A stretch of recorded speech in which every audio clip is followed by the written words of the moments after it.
All right. Hey, welcome everybody. I think we'll get started.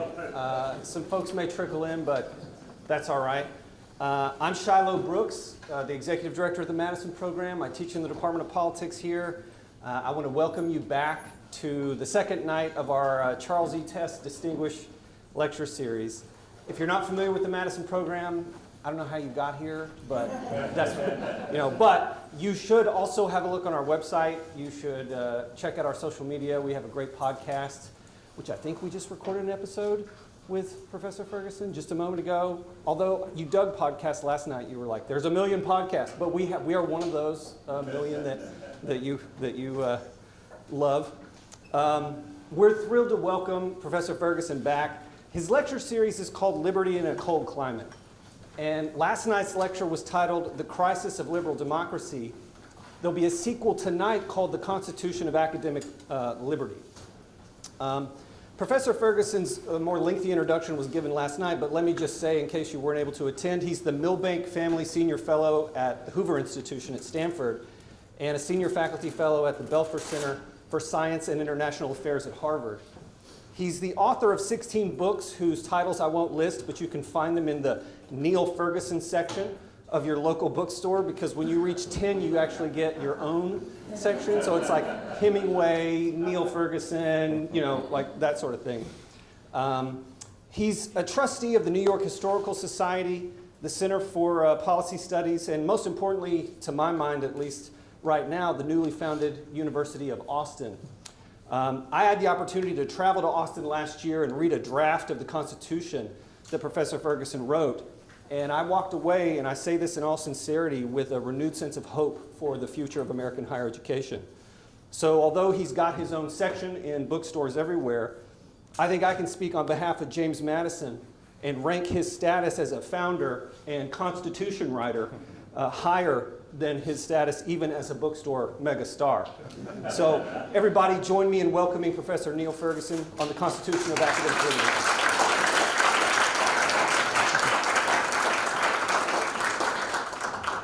Well, thank you very much indeed, Shiloh, for that lovely introduction. I've remembered to turn the microphone on, which I omitted to do yesterday. So yesterday you had to rely on Scottish lung power. Tonight you get amplification. It's a pleasure to be with you again. We go from, I suppose, the macro to the micro. We go from Ferguson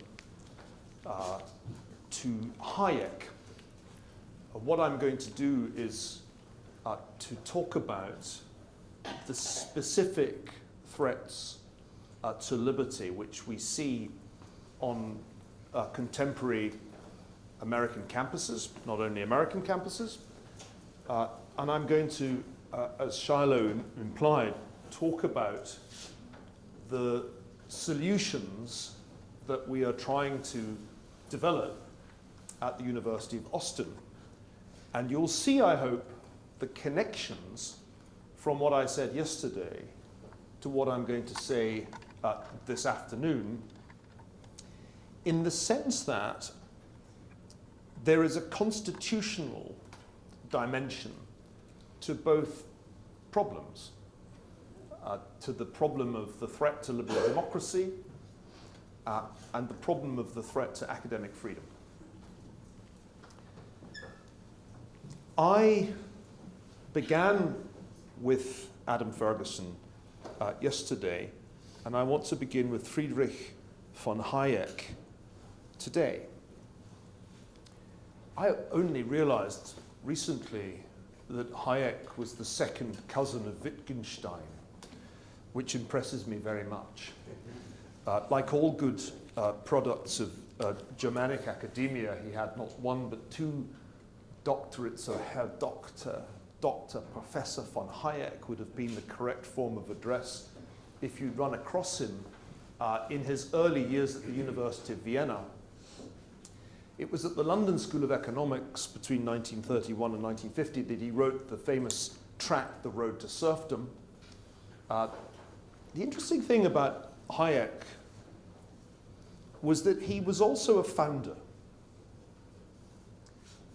And he founded an extraordinarily important institution, the Mont Pelerin Society, in 1947, a society designed to maintain the tradition of classical economics in the face of the collectivist tide that Hayek saw all around in the 1940s. I have a special debt to the Mont Pelerin Society, which is that I met my wife there. And not many people can claim to have met their wife at the Mont Pelerin Society. It's especially remarkable since nearly all the members of the Mont Pelerin Society are very aged Chicago school economists. Of course, the University of Chicago played a part in Hayek's career. He was at the Committee of Social Thought, and it was there that he wrote the monumental Constitution of Liberty, to which my title, of course, alludes. He returned in later life to the German-speaking world in Freiburg, unhappily at Salzburg. He was awarded the Nobel in 1974, but he was far more gratified when he became a companion of honor 10 years later. The Queen and he hit it off extremely well. He was also awarded the Presidential Medal of Freedom the year before he died. I'm telling you all this to encourage you to read, if you haven't read, the Constitution of Liberty, a foundational work. Margaret Thatcher used to pull it out of her handbag and brandish it and say, "This is what we believe." And she had come to Hayek quite late in life under the encouragement of think tanks like the Center for Policy Studies, of which I'm a trustee in the Institute of Economic Affairs. If you read all the way to the end of the Constitution of Liberty, which I suspect not many of you have, you come to a chapter that deals with academic life. And in it, Hayek, as he often did, fails to foresee the future. He writes, "Nowhere is freedom more important than where our ignorance is greatest, at the boundaries of knowledge. In other words, when nobody can predict what lies a step ahead. We so often forget today that intellectual freedom rests on a much wider foundation of freedom and cannot exist without it. But the ultimate aim of freedom is the enlargement of those capacities in which man surpasses his ancestors and to which each generation must endeavor to add its share in the growth of knowledge and the gradual advance of moral and aesthetic beliefs, where no superior must be allowed to enforce one set of views of what is right or good, and where only further experience can decide what should prevail." Wise and timeless words. But Hayek, writing in the late 50s and publishing in 1960, feared a quite different threat to academic liberty than the one that has emerged.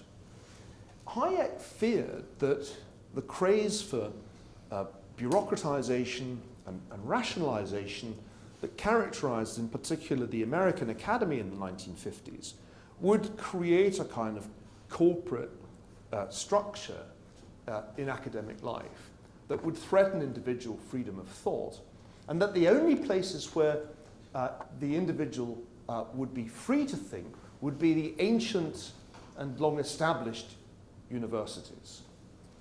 His argument was that the old universities, devoted to research and teaching at the boundaries of knowledge, would remain preeminent in advancing knowledge precisely because, quote, "only such institutions can offer that freedom and the choice of problems, and those contacts between representatives of the different disciplines that provide the best conditions for conception and pursuit of new ideas." And like a fool, I believed him.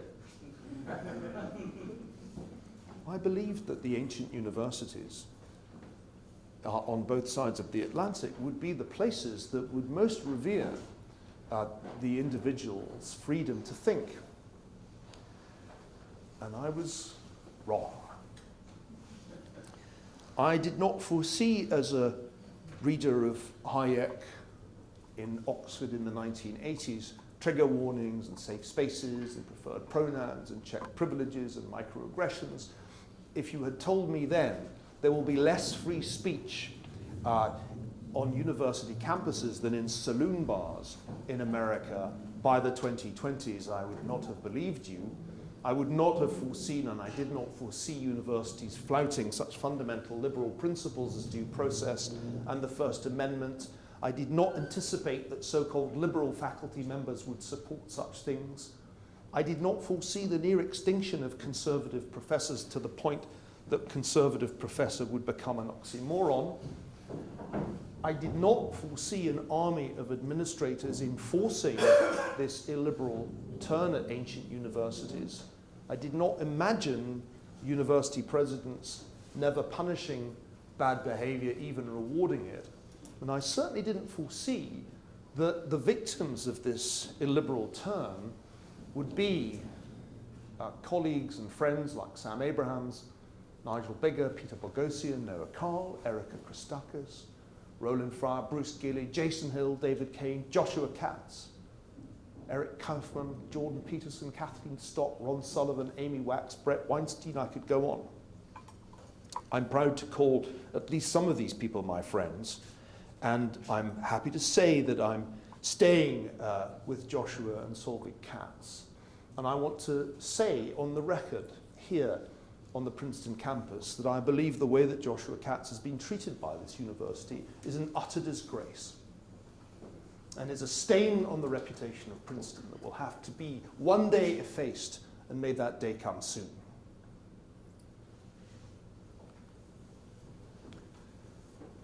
Tomorrow, FIRE, the Foundation for Individual Rights and Expression, Greg Lukianoff's excellent society, will publish the latest data on campus deplatforming. Deplatforming is one of the many ugly words we've had to learn in recent years.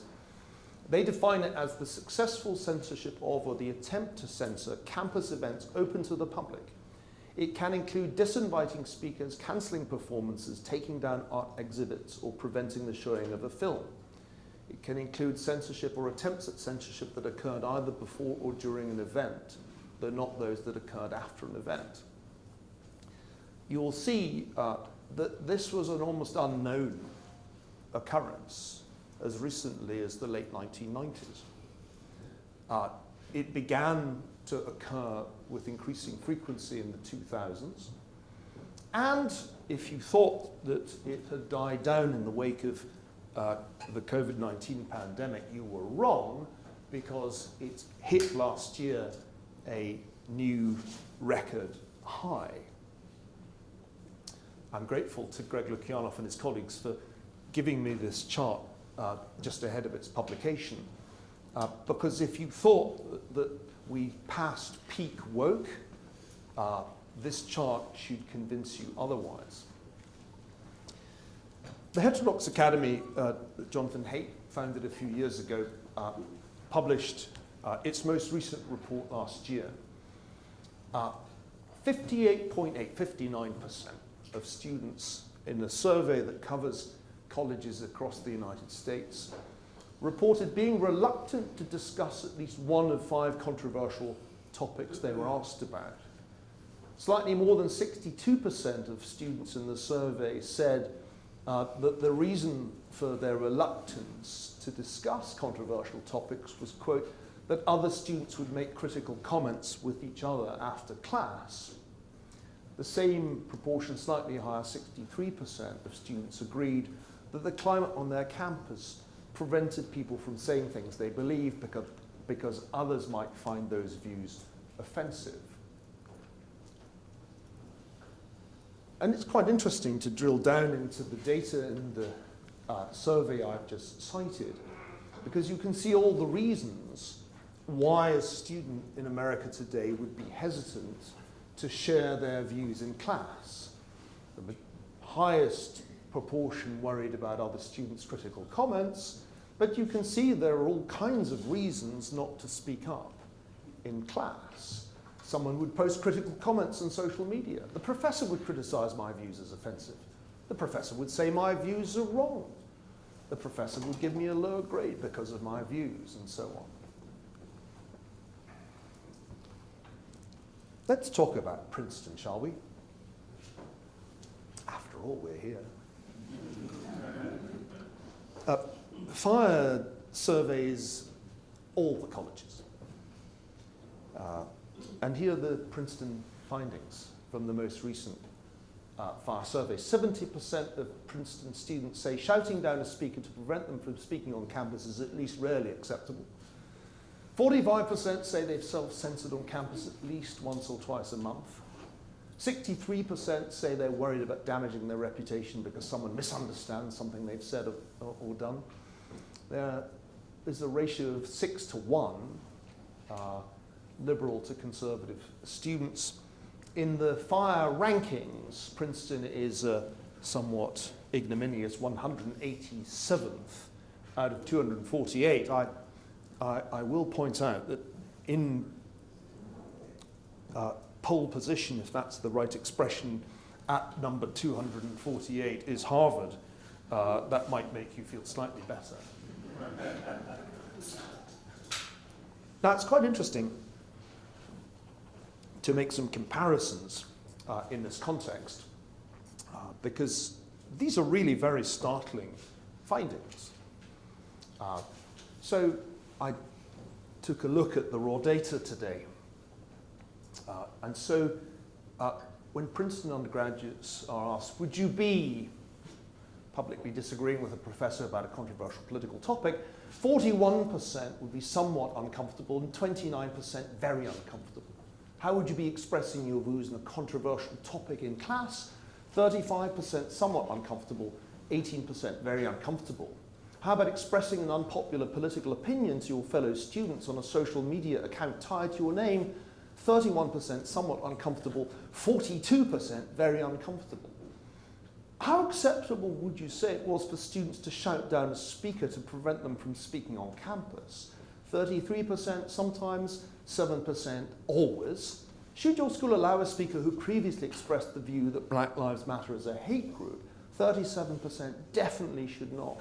33% probably should not. How about a speaker who previously expressed the view that structural racism maintains inequality by protecting white privilege?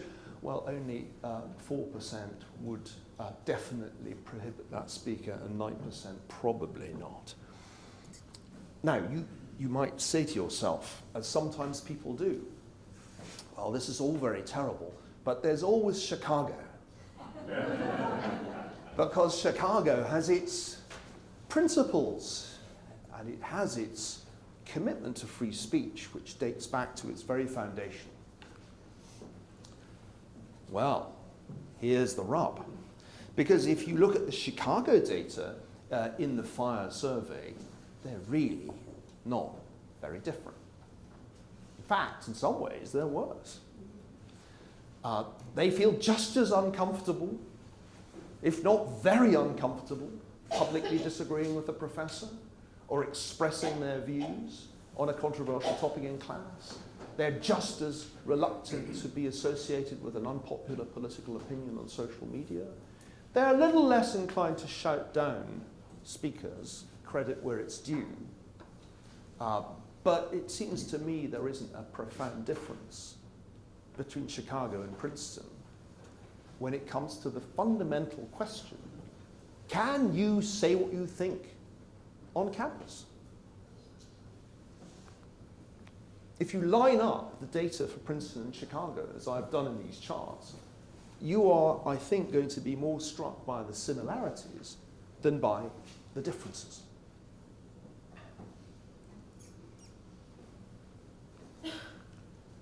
One of the most extraordinary things about our time, which I did not foresee when I was a naive undergraduate in the 1980s, is the illiberalism of the liberals.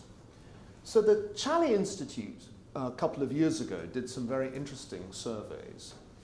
And they asked students and got them to identify themselves politically as to whether they were liberal or liberal-leaning, conservative or conservative-leaning, or independent or apolitical.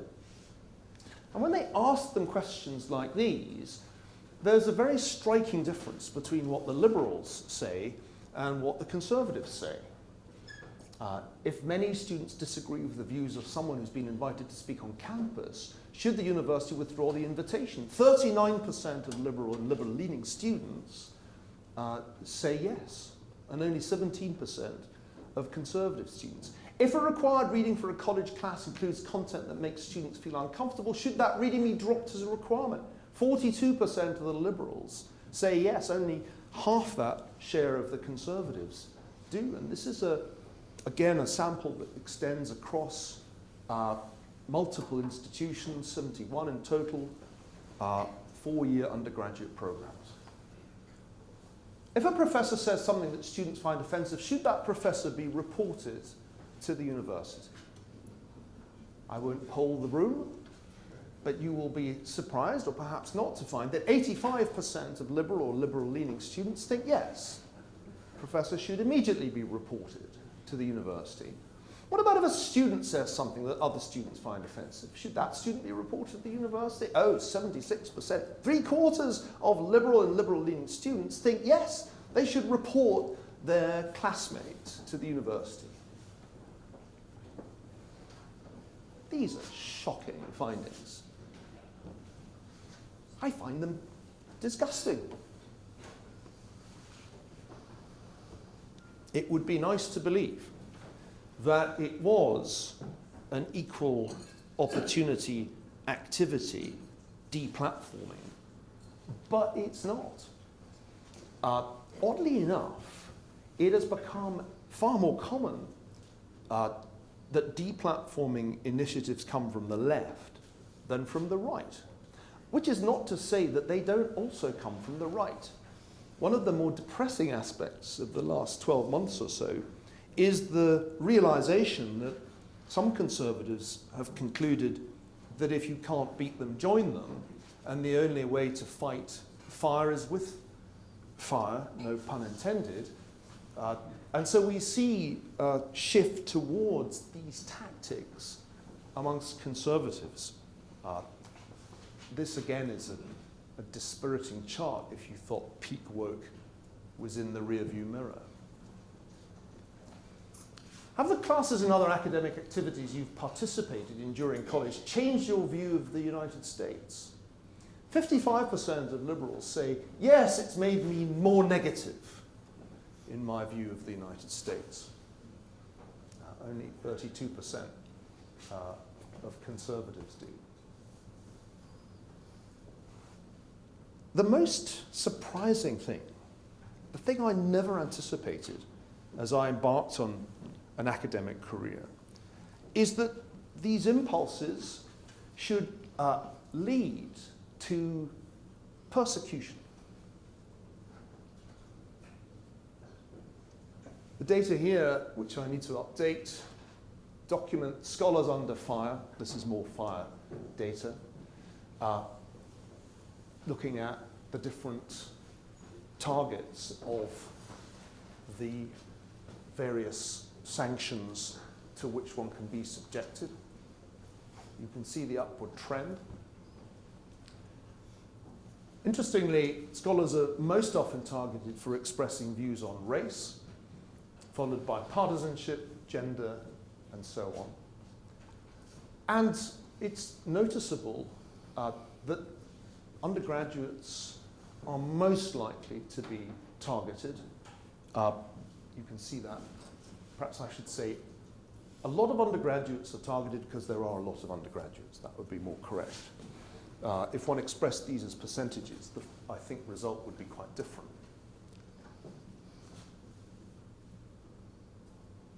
Over 2/3 of targeting incidents in the FAR database result in some form of sanction. And these can include termination, even in cases of tenured faculty. So this is the reality of academic life in America in our time.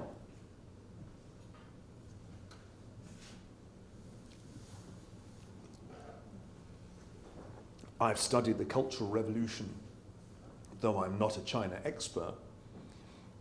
It never occurred to me when I was working on it, which is quite some years ago now, that a curious kind of cultural revolution light would play out in American universities. I want to emphasize the word light because the treatment of professors and other targets of the Cultural Revolution in China in the late 1960s and 1970s was extraordinarily violent and often led to their deaths. But when Nicholas Christakis, my good friend at Yale, was surrounded by a baying mob of students over the preposterous issue of whether Halloween costumes should be allowed or not at that particular house, I thought to myself, it's a struggle session. It's a struggle session. And the most surprising thing of all is that behaviors like this, behaviors such as the writing of letters of denunciation to academic authorities, should have arisen in a free society. Because I was taught, as an undergraduate, that such behaviors only occurred under totalitarian regimes like Stalin's or Mao's. That the writing of the letter of denunciation was a distinctive pathology of the totalitarian era. I could never have imagined that it would become praiseworthy behavior amongst the undergraduates of Ivy League colleges in our time. That I did not see coming, and it has forced me to rethink my own theory about free and unfree societies. It appears one does not need a dictator to have the pathologies of a totalitarian society. How can we explain this? That is the great question. And in The Coddling of the American Mind, John Haidt and Greg Lukianoff, who thought more deeply about this than most, advanced the following argument. That a generation, parents and students have arrived at three erroneous propositions about the human condition. What doesn't kill you makes you weaker, the anti-Nietzschean position. Emotional reasoning, always trust your feelings. And life is a battle, a Manichaean struggle between the goodies and the baddies. I don't, much as I respect both authors, I don't buy this any more than I think smartphones are the sole reason for the current state of mental ill health in American society. I want to offer a different explanation for what has happened.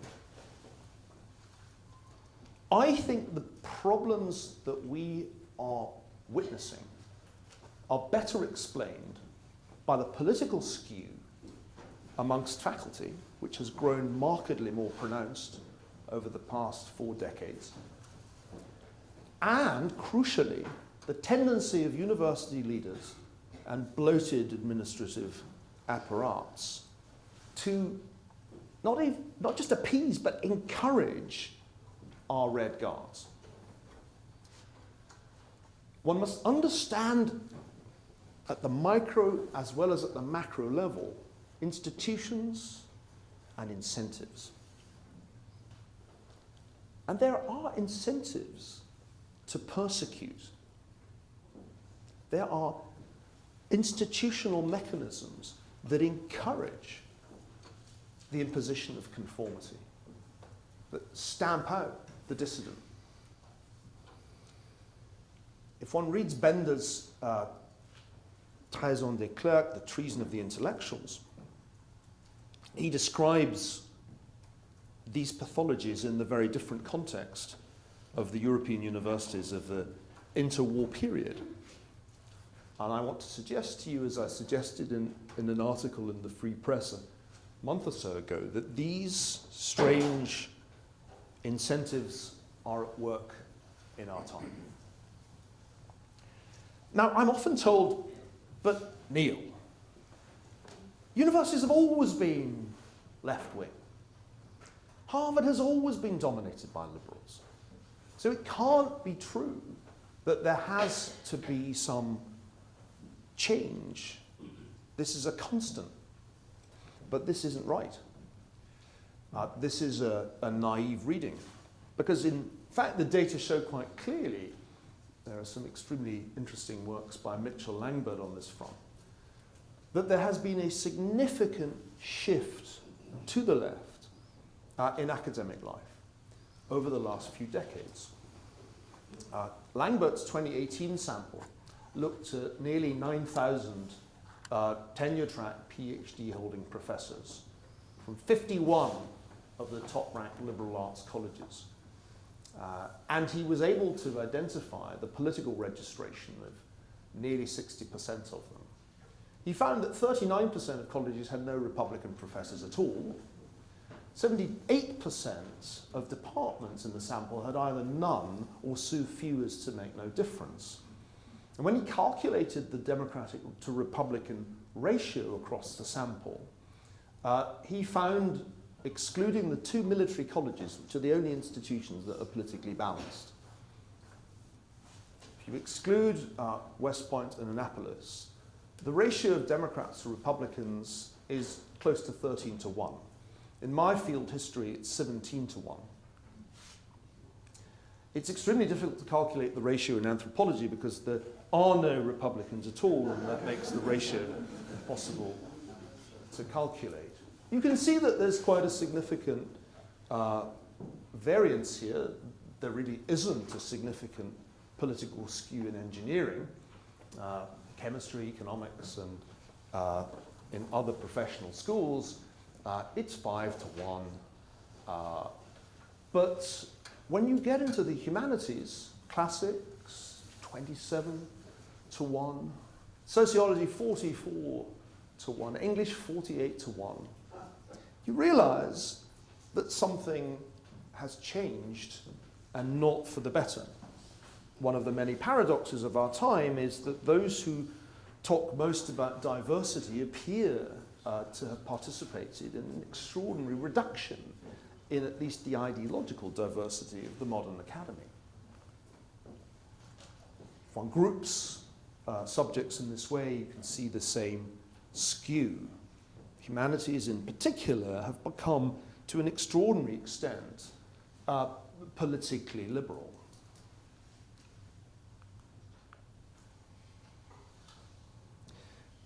Is the tide turning?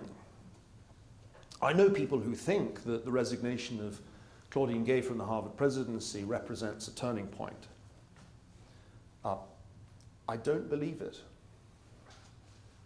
And the reason I don't believe it is that regardless of who is the president of a given university today, a profound shift has occurred, and the further down one goes in the academic chain of command, the bigger the skew. So Eric Kaufman, who's recently moved to the University of Buckingham, did some fascinating work on academics by age, which was published just 2 years ago. My fear of losing my job or reputation due to something I said or posted online is a justified price to pay to protect historically disadvantaged groups. Amongst older academics, that is not a majority view, particularly those in their 60s. But if you ask people in the academic world aged 18 to 25 or 26 to 30, a staggering proportion of them believe that that proposition is correct. My fear of losing my job or reputation due to something I said or posted online is a justified price to pay to protect historically disadvantaged groups. In another survey, Kaufman and his researchers asked scholars in the US, the UK, and Canada if they would support a campaign to oust a dissenting academic if they expressed any of the following views. Diversity is negative, traditional parenthood is better. I mean, that's a really heretical thing to say, isn't it? that restriction of immigration was justified, that empire might be positive, perish the thought that anybody could make such an argument. Here, that women and minorities lower performance, that support one or more, that would, and so if this is the composite measure. Now what is really interesting about this is the skew when you compare the whole sample with the PhDs. So nearly half of the US and Canadian PhDs would support at least one campaign to oust an academic for holding those heterodox views. This is the problem, because this is the pipeline. It gets worse. In a survey, the same survey, Kaufman asked if people would openly admit to discriminating against right-leaning papers, grants, and promotions. And once again, the PhDs openly admit, a third of them, that they would discriminate against a right-leaning grant bid, against a right-leaning promotion application, and a quarter would discriminate against a right-leaning paper submission. Overt political discrimination is now a reality in American, Canadian, and to a lesser extent British academic life. I've seen it myself. I've been a victim of it myself. And this is outrageous, because this is a new McCarthyism. Indeed, if one compares public attitudes today with public attitudes at the time of McCarthyism, Americans generally are more ready to censor themselves today than they were in the McCarthy era. Because what starts on campus spreads from the campus outwards, downwards into the high schools, and then the junior schools, forwards, outwards into the corporate world. We all live on campus now, Andrew Sullivan memorably wrote, now I think 5 years ago.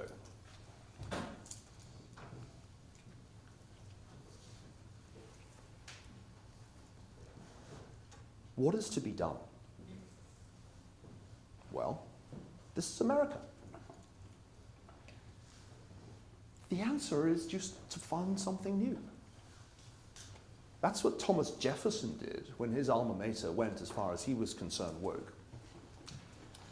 Great thing about Jefferson is that he just decided to start a new university, even though he had no money, the University of Virginia. If a nation expects to be ignorant and free, he wrote, it expects what never was and never will be.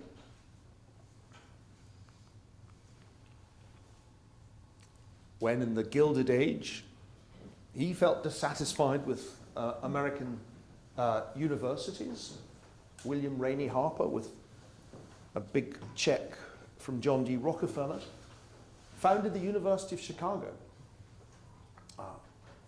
2 years, just 2 years after accepting the job of president of the new university, this was the scene as Albert Mitchelson gave his convocation address in front of the very hastily built Goodspeed and Gates Blake halls.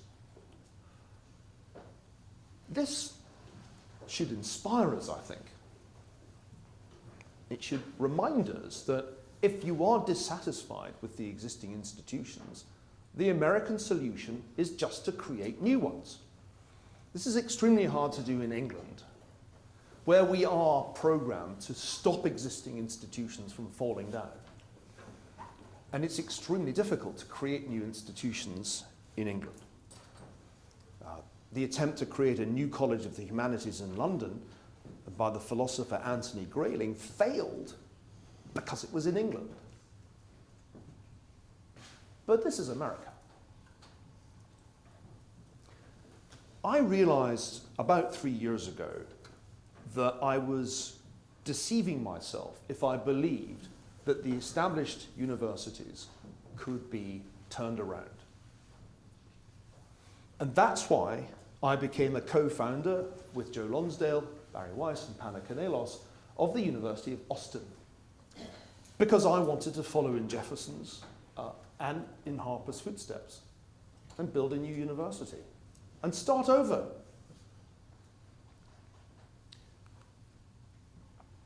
And this has been a very fruitful exercise from which I've learnt a great deal.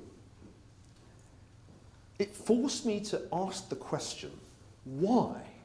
Why did all the established universities, including the ones where I had taught, why did they all succumb to these same pathologies?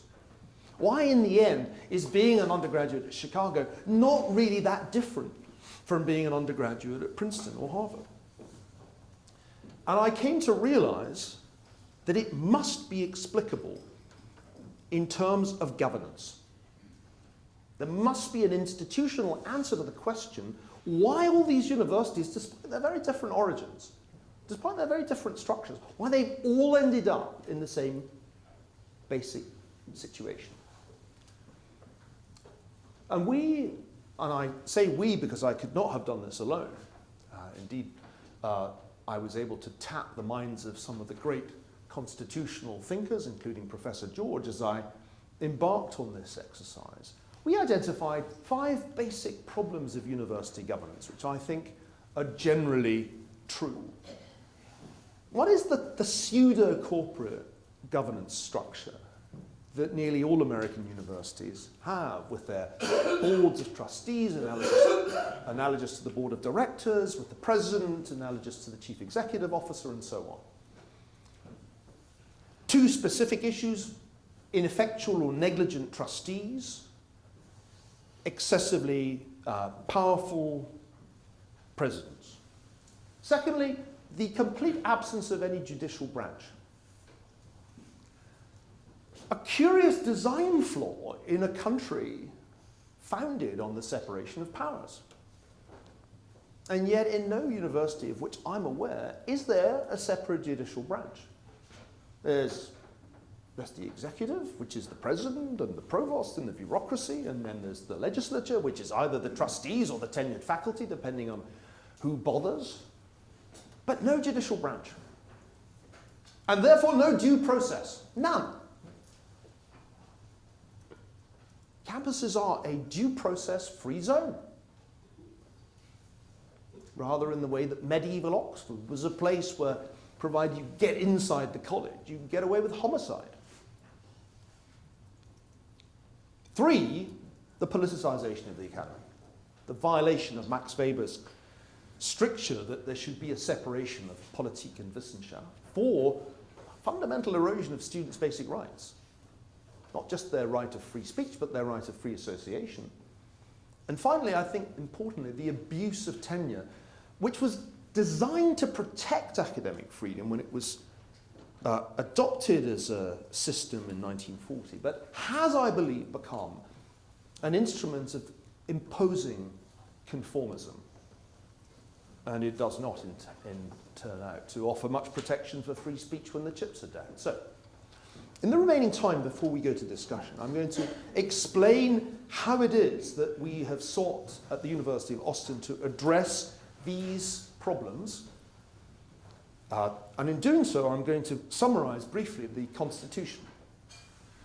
And here we come full circle because we realize, as we realized yesterday, the extraordinary importance of constitutional structures. Under our system, which is consciously modeled in the Constitution of the United States, under our system, the president has considerable power, but there are real checks on that power. A discretionary decision of the president may be reversed by an affirmative vote of a simple majority of the trustees, and the trustees can dismiss the president if 2/3 of them vote to do so. The chief financial officer has to present an annual budget to the trustees, and they have, in a majority, to pass it. So we clearly envision the trustees playing a meaningful legislative role. They are the legislature. There's a mistake in that title. It should say judicial branch. So imagine the word legislative says judicial. The judicial branch is crucial, and so is the Bill of Rights. So Article 4 creates a 7-member adjudicative panel. which is appointed by the trustees but wholly independent. Students and employees can submit petitions to it if they believe their constitutionally enshrined rights are being violated, and their rights are spelled out in Article 6, the Bill of Rights. And the most important points of that are that the university is apolitical, that the criteria for admission, graduation, hiring and promotion are, quote, strictly without regard to race, gender, sexual orientation, political affiliation or religious faith. And we also spell out clearly the grounds for dismissal of an employee or suspension of a student. And that comes with it. That brings with it due process. In all cases of academic or disciplinary misconduct, the accused shall enjoy the right to a speedy and public hearing before an impartial jury composed of 6 people, and shall be entitled to be informed of the nature and cause of the accusation, to be confronted with the witnesses against him or her, to have compulsory process for obtaining witnesses in his or her favour, and to have the assistance of counsel for his or her defence. Yes, it deliberately echoes the US Constitution. And yes, its absence on university campuses has led to multiple cases of wrong, mistreatment, of indefensible punishments, of blatant miscarriages of justice. 3, we follow Max Weber. There is a clear separation between politics and scholarship. The University of Austin is prohibited as a corporate entity from expressing opinions on religious, political, or social issues, modifying its corporate activities to foster political or social change, or taking collective action except insofar as these activities are directly in the service of its mission.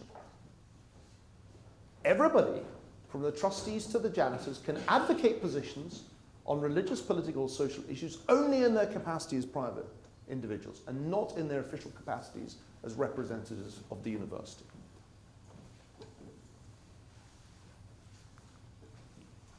Students are adults. They are not children.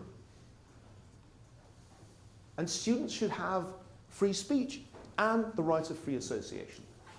As at the Oxford Union, they should be able to create a debating society and invite whomever they like without the permission or endorsement of the university.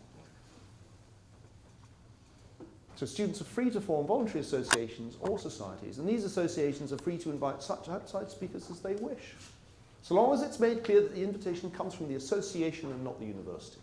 We've imported some of the better features of Oxbridge life, I think with good reason. Students can peacefully protest an event, but they may not prevent or substantially disrupt the proceedings. And finally, we define the extent and limits of academic freedom.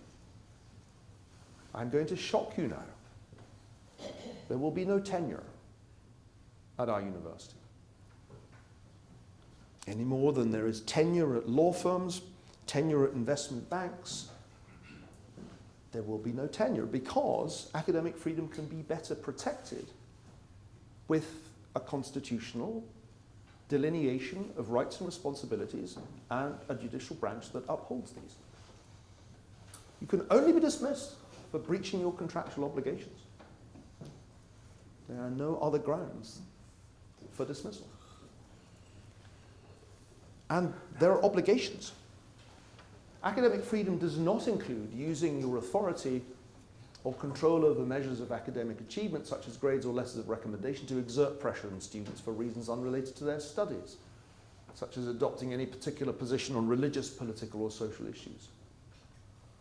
The trustees, president, provost, deans, academic, and administrative staff of the university must respect and support the constitutional order that enables the university to fulfill its purpose. They have a positive obligation to model and teach intellectual humility, civil discourse, and open inquiry.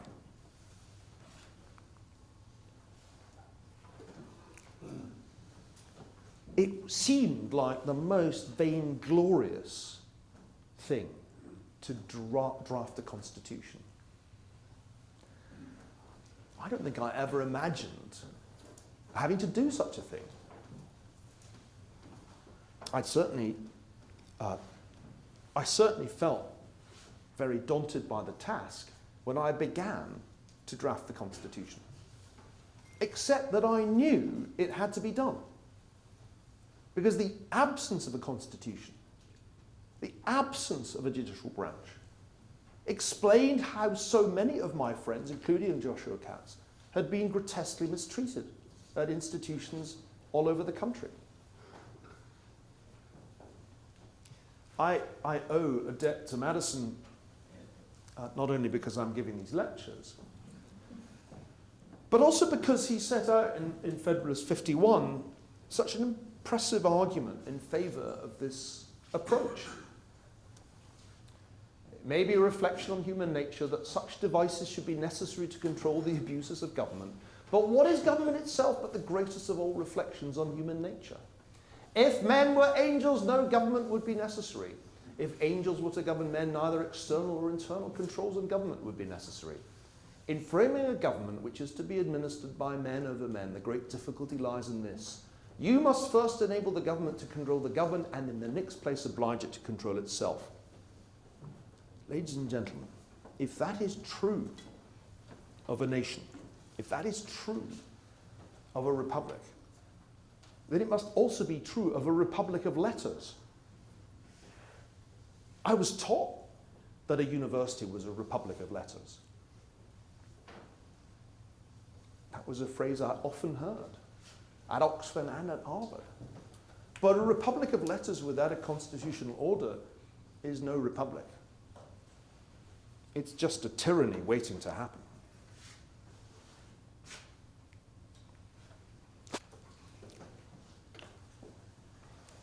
We began with Hayek, and we should end with Hayek, as we began with Adam Ferguson and ended with Adam Ferguson yesterday.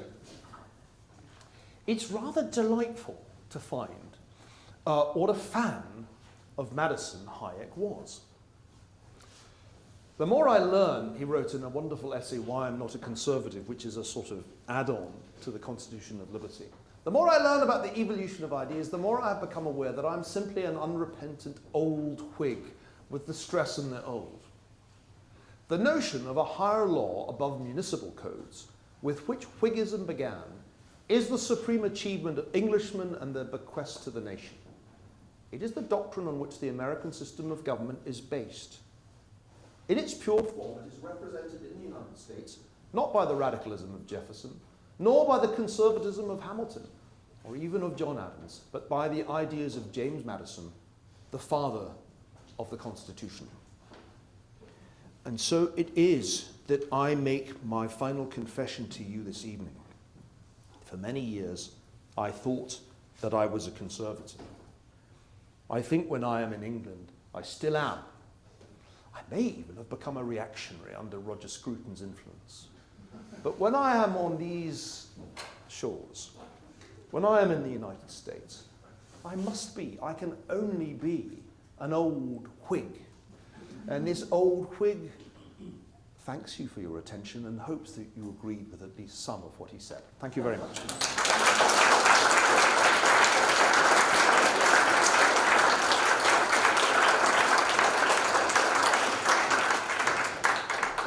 All right, thank you very much, Neil. We have a custom in the Madison program of allowing students to ask the first question. So are there any student questions that I can take first? Oh, yes. No. Thank you so much. There's a microphone coming. Thank you so much, Professor Ferguson. My name is Nolan. I'm a junior in the history department here at Princeton. I'm also an undergraduate fellow of the Madison Program.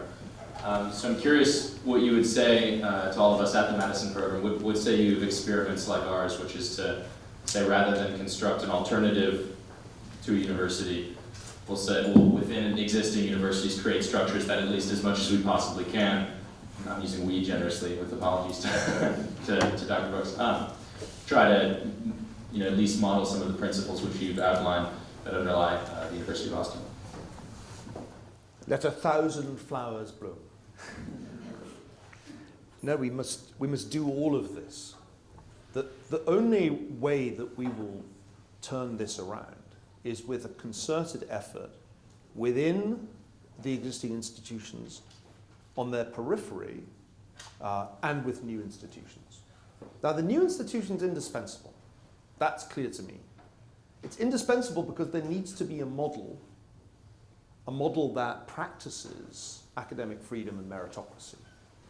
If that can succeed, then we shall begin to attract the talent.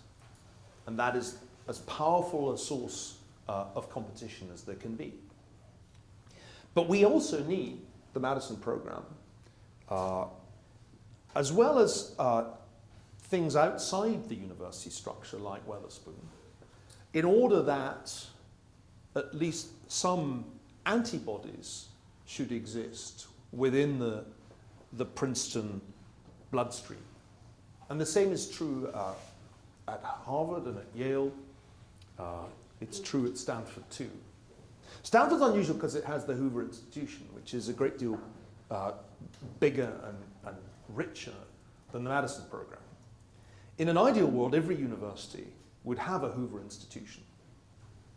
But it's, I think, impossible to create new Hoover institutions, though the donors have certainly tried. So the Madison Program is, I think, the next best thing. The other thing that's necessary, though, is for you students, you undergraduates, to do your own thing, entirely autonomously, without Professor George, without China. When I was an undergraduate at Oxford, associational life was very lively, and some of it was entirely degenerate, I'm proud to say. Because part of being an undergraduate is to be riotous. Jefferson's problem with the University of Virginia was that the students were entirely unruly, and it was really something of an animal house in its early years, UVA. But in addition to the animal house elements, such as the Bullington Society and the notorious Piers Gaveston Society, there was the Canning Club. And the Canning Club, to which I was elected as an undergraduate, was an undergraduate-run discussion group named after the Conservative Prime Minister of the 19th century, George Canning, in which it was kind of absurdly pretentious, we would gather after dinner and read papers. And this society can trace its roots back a very long way, but it's entirely undergraduate-run, and that is a good thing. And therefore, in addition to the Madison Program, you should create a Hamilton Club and do your own thing after dinner. I won't encourage you to drink; that would be irresponsible of me. But it certainly helped that we had wine at the Canning Club meetings. But I do seriously think we need an all-out effort to create new institutions, grow existing institutions. We must build new institutions because the old ones cannot easily be salvaged for the reasons I tried to show.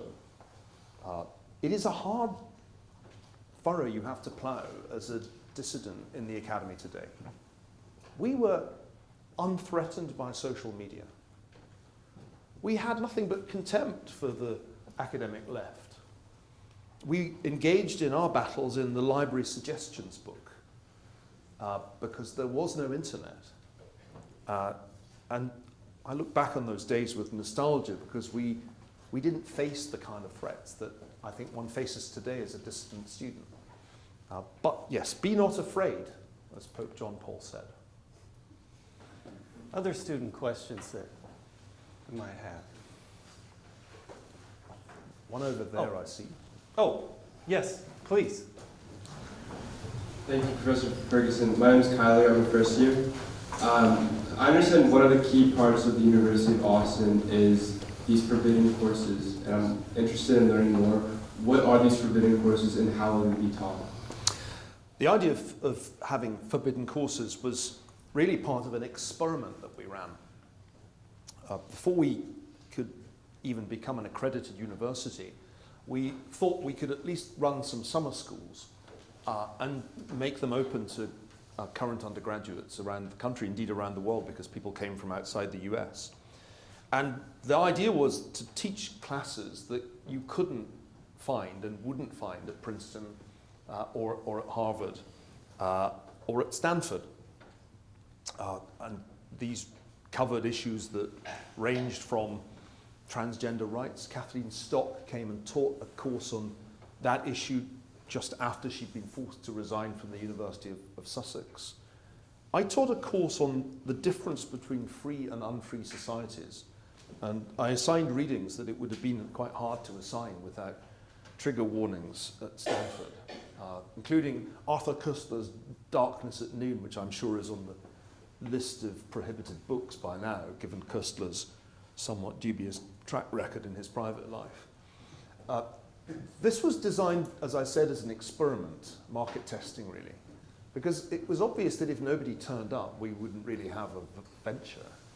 The exciting thing was we had a huge number of applications, and very high quality students came. And for 2 weeks, we had to hold in Dallas, because we didn't at that point have any buildings in Austin. We taught courses that it really would have been very hard to get off the ground at the established universities. And I'll tell you, it was one of the most exciting and fulfilling teaching experiences of my career, because the students were like the prisoners in Fidelio.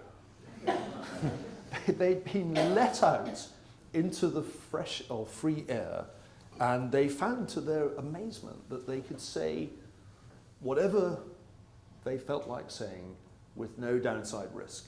It was extraordinarily liberating for them. I've always taken that for granted, and it's got me into trouble. But they couldn't quite get over the fact that there was no downside risk to answering the questions that I was asking as best they could. It made me realize, incidentally, that we need a Chatham House rule in the classroom. And that will be part of the culture at Austin. Anything that's said in the classroom can't be attributed to anybody outside it. It's a really important rule because it makes the denunciation impossible, which is the classic pattern of the established universities. So Chatham House rule and no devices. No devices. Because I actually think we will need to go back to pen and paper wholesale because of the obvious plagiarism plague. I forgot to mention the fact that most of the scholars who rule the roost these days are frauds. It's going to be one of the most enjoyable aspects of 2024 as they're all exposed. And I'm sure the software is running as we speak, exposing the plagiarism. But because of the way that the internet has evolved, we need to abandon the phones and laptops and return to pen and paper. And that's another thing that became clear in the course of the forbidden courses. Now, I'm not sure we need forbidden courses anymore. As we transition to being a fully fledged university, we'll have we're admitting our students now, we'll have our first classes in the fall. And in a sense, I hope most of the courses will have that character of being the kind of course you wouldn't easily encounter here. But that's the story. And it was a really exciting and successful experiment. One of the most heartening things was that the students spontaneously and without any prompting from us formed their own alumni association. And the only thing that we currently lack is merchandise. And I don't think we have a university, I don't think we have the right university motto yet. I mean, I very lamely suggested Sapere Aude, dare to think, but that is so widely used as a motto for schools and colleges that I discovered to my horror that it was actually the motto of one of the Soviet universities, one of the Institute for Research on Lysenkoism in Moscow or something like that. So we need a new motto. Kant was a placeholder. Yeah, I second what you say only because I was there for the forbidden courses in Glenn Loury's classroom the day the affirmative action decision came down from the court. And to see Glenn Loury in that classroom with those students saying the things that they were saying about that decision, I'd never seen energy like that in the classroom. It was astonishing. It was extraordinarily exciting and intense. Maybe we will revive it. It may be that we need to, because in a sense, we ought to have some programming available for people who are at Princeton, kind of rehab or detox. And so I think we'll probably create, once we're up and running, a summer school again, and forbidden courses will ride once more. Yeah. Other student questions before we open it up? Oh, we have a graduate student. Yes. Thanks. This is a bit controversial, maybe. But do you have a view on like the evolutions of rules and norms around sexual misconduct, sexual harassment? Because my understanding is that like they got a lot looser in the 60s and they're getting tighter and tighter. And recently, and certainly they're a lot tighter than they are back home. Yes. Yes. I mean, obviously, there's a very clear shift in mores that's occurred. And it would be bizarre if a university attempted to resist that shift. The Cambridge, and you, I think, were an undergraduate at Cambridge, the Cambridge of the 1980s was really quite hair-raising because of the extent of, what's the correct term, philandering in more or less every direction and across every conceivable boundary. And I think that was unhealthy. So as a social conservative, I don't regret the passing of those days. I think that the most important thing we need to bear in mind is that if the law covers an issue, there should be no particular reason for a university to invent additional law and to create additional procedures. Having a distinctive practice or extrajudicial system for handling accusations of rape, for example, has produced some great miscarriages of justice at Stanford. Cases that the police would never have considered pursuing were pursued on the basis of non-existent evidence. So I do think this is one of these occasions when one doesn't want the university to have a separate jurisdiction. A very important hangover from the medieval origins of the modern university is the notion of a separate jurisdiction within the university's confines. Now, I think that's actually a bad idea. So my hope is that these issues will be governed without need for an additional extra legal system. Any other students? Oh, yes.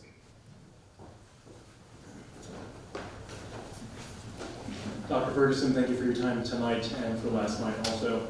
I'm curious, when you think 20 years in the future about the University of Austin, both optimistically and realistically, do you see it as the institution that was the model that saved the American university, or do you see it as an alternative system? My hope is that it will be a part of a national and indeed international rescue operation that will require a network of aligned institutions to succeed. One can't do this with just one venture. But I'm convinced that we need the model and we need to run the experiment of a new system of governance.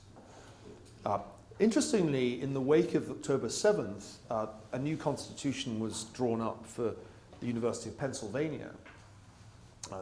This got some attention, but it was a flimsy thing compared with our constitution because it had been done in a hurry without any great reflection on the real reasons for Penn's troubles.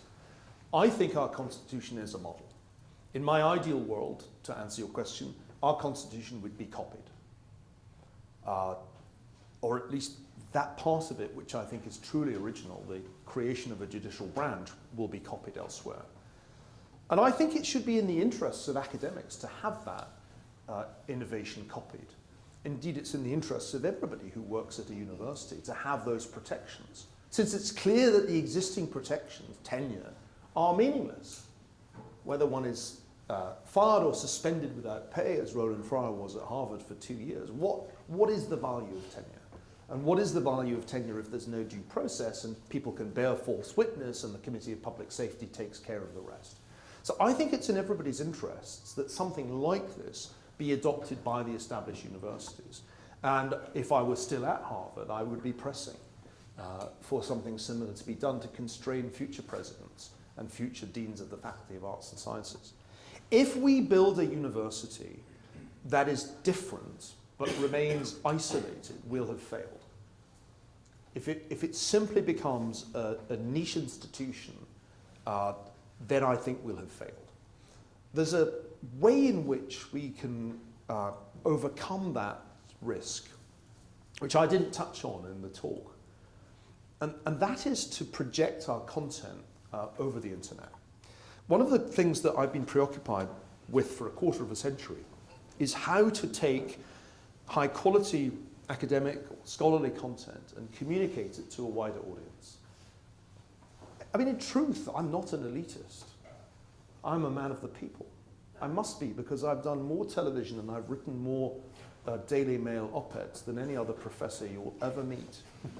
And the reason that I do those things, the reason that I spent many a long hour making documentaries, was to reach the people who don't get admitted to Harvard or Oxford or Princeton or Yale. And it's hard to do. Many of the experiments in online education have failed over the last 25 years, including the company I founded in Oxford, Boxmind. Most of these experiments have not been successful. Massive open online courses were not really that successful. So we're still at the experimental stage of this. And I don't think anybody's quite worked out why podcasts, to go back to podcasts, are so much more successful than many much more expensively produced documentaries. So I'm hopeful, this is one of the things I'll be discussing in Austin this weekend, that we can use our core offering as the content that we can project to a wider world. Not only to attract interest in the University of Austin, but more importantly, to export learning. The days when a lecture like this, or a book like books I've written in the past, were the exclusive preserve of an elite, those days must be over. I want University of Austin content to be available in Somalia. I want it to be accessible all over the world, because that should be our mission. No more ivory towers, no more cloisters. Universities need to come into the world.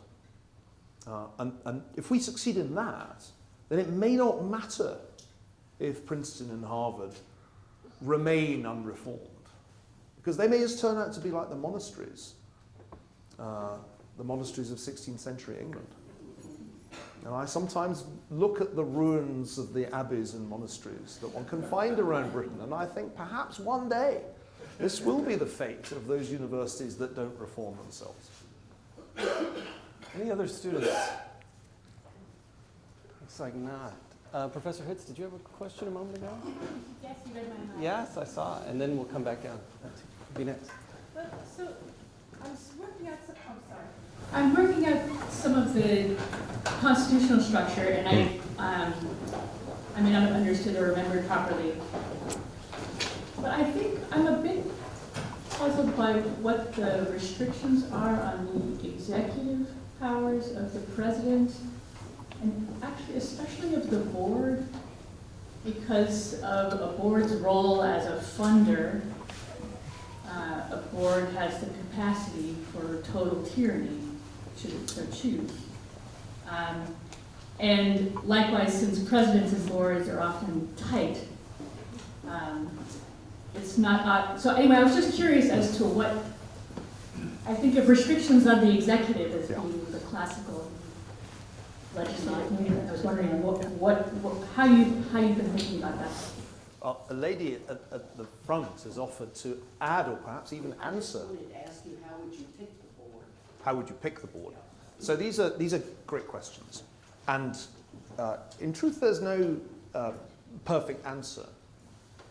Just as there's no great answer to the problem of what you do if the voters elect corrupt senators. Clearly, the analogy with the US Constitution has its limits.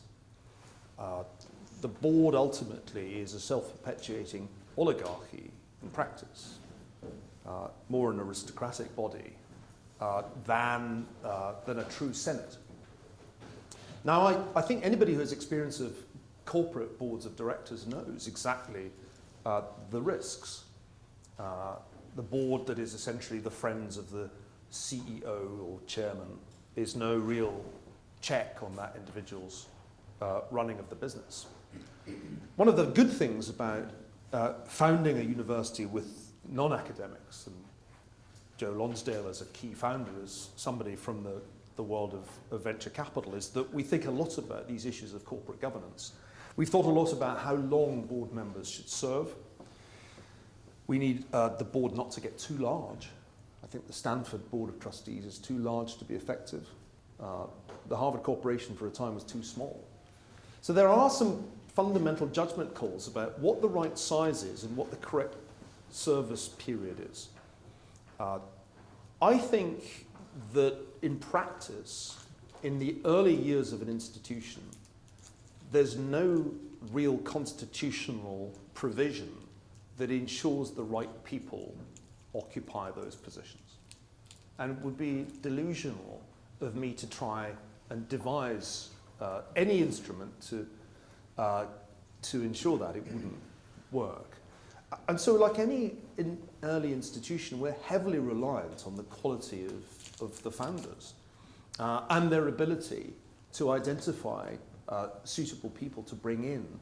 I think we've set 7 years as the time after which we need to take a break from the board, and so we've got about 7 years to sort this out. But you're right to identify this as a huge potential vulnerability.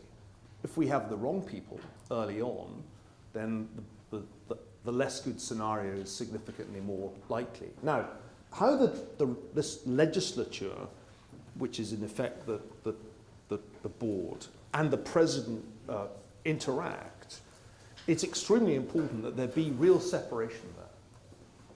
And I'm glad to say that so far I think that's been successfully achieved, so that Pano, though he was a founder, is now very clearly not on board meetings except in executive session.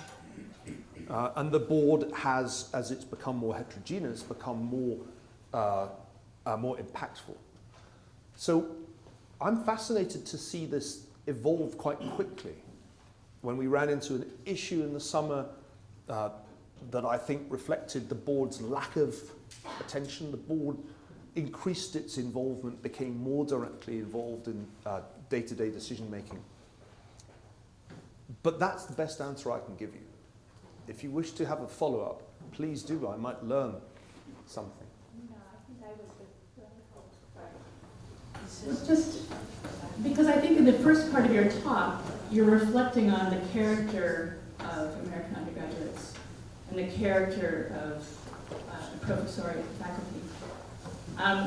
But to me, I suppose, in the world I live in, the character of college presidents, the character of board members, governing boards, and the character, of course, of administrators. And the character of administration in general. These are the things which concern me. So I suppose, yeah, if I could put the concern neatly, it would be something like you've addressed difficulties in character in the professoriate, but the other characters are left free to roam. And I wonder. Well, I mean, the full constitution is quite a lengthy document and I think these slides will be available on the website in due course, and there is a link that takes you to the full PDF of the document. And I've spent more time than perhaps my presentation implied wrestling with this question of what do you do when presidents go rogue. Now, part of what has gone wrong in American academic life has been that presidents have, and I think this was especially clear in the case of the recent president of Harvard, have pursued political objectives in ways that were completely contrary to the spirit of a university. That's where the Constitution is very important indeed, because there is a mechanism in effect to impeach a president who behaves unconstitutionally.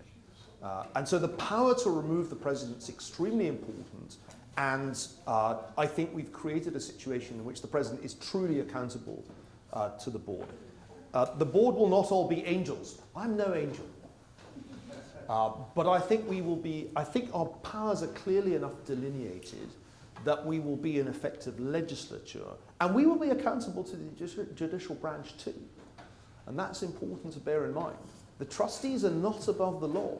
They are constrained by the Constitution too, and if the trustees were to engage, for example, in political activism, they would be accountable. And an undergraduate could say, I deem that unconstitutional, I petition the adjudicative panel because Ferguson has violated an article of the Constitution. And that doesn't exist anywhere else. Please. Yeah, you're good. Right here. So I very much in the spirit of Let a Thousand Flowers Bloom, but I thought I could play devil's advocate and adopt the tired, naive, old voice of the elite institutions against your Jeffersonian radicalism. I'm a member of the Academic Freedom Alliance. I'm a parent of public school children.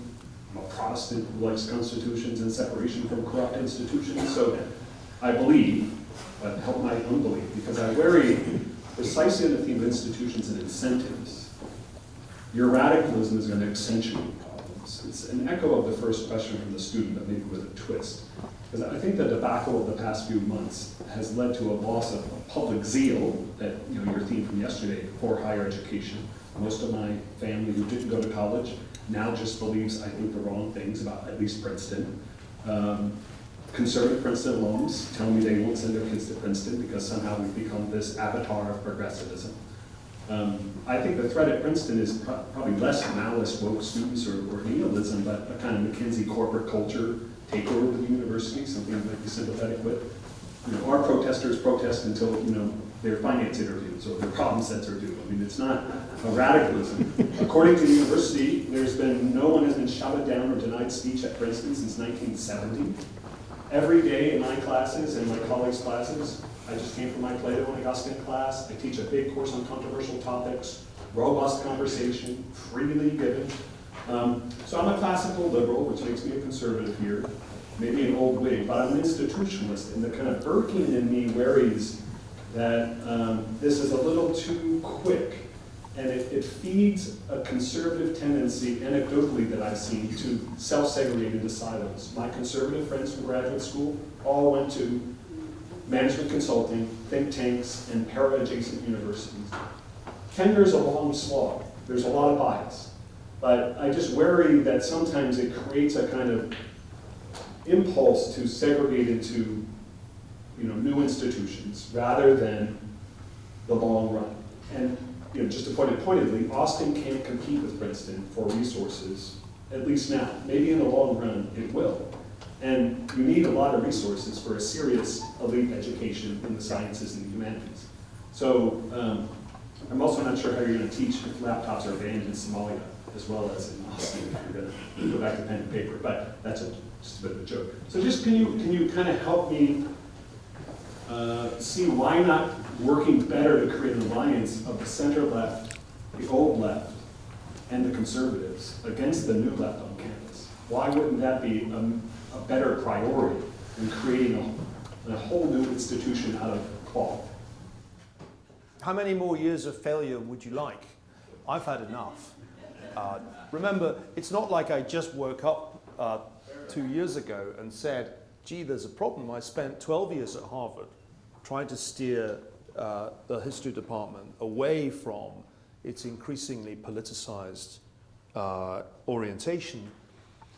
And I remember committee after committee in which these battles were lost, despite the attempts of classical liberals and old liberals and what was left of conservatives to work together. We just kept losing. And we kept losing because of the institutional skew that I've described, that the department was lent on bureaucratically, because the Faculty of Arts and Sciences increasingly imposed an agenda of diversity, equity, and inclusion, which ultimately led to racially biased appointments decisions. I don't think one can really plausibly in 2024 say, give the status quo a chance, because it's failed and it gets worse every year in all these institutions. Don't delude yourself. Princeton is not in a healthy state. Look at the Diversity, Equity and Inclusion report, which just published, trumpets the imposition of a political agenda on this institution. No, the time has come for us to do as Harper did and create a new institution. Once upon a time, Chicago was as much of a startup as Austin today. Once upon a time, there was just one donor, Rockefeller, and just one check for $1 million. And I think the lesson of Chicago's experience, and then later Stanford's, is that in this country, you are a startup, and 10 years later, you are playing with the big boys. Do you think Ken Griffin is writing Harvard another check? Exactly. Do you think Len Blavatnik is writing Harvard another check? Are you telling me they're just going to stop writing checks and sit on the money? Don't underestimate. I mean, do you want people to stop writing checks to Princeton? It's alienating. I think these universities, the established universities, already are far too rich, and that is why they can afford vast, bloated bureaucracies of Title IX, diversity, equity, inclusion, and other officers, whose sole purpose appears to be to violate academic freedom as a professional activity. So, no, I think people should stop writing checks to the established institutions. I would have told them to stop writing checks to the monasteries in the 1530s. The time has come to spend the money in a way that will have impact. Now, most people engaged in philanthropy tell me they want to have impact. If you want to put money into Somalia, show me that it's going to have impact. Well, why do we have no such criteria when it comes to giving to institutions of higher education? Is it conceivable that an institution exists in the world that needs money less than Harvard University? How large do the hedge funds, the endowments, have to get? I mean, it's grotesque. And all of the money is put to bad use. The one reason that Oxford and Cambridge are still great universities is precisely that they don't have the money to create these bureaucracies.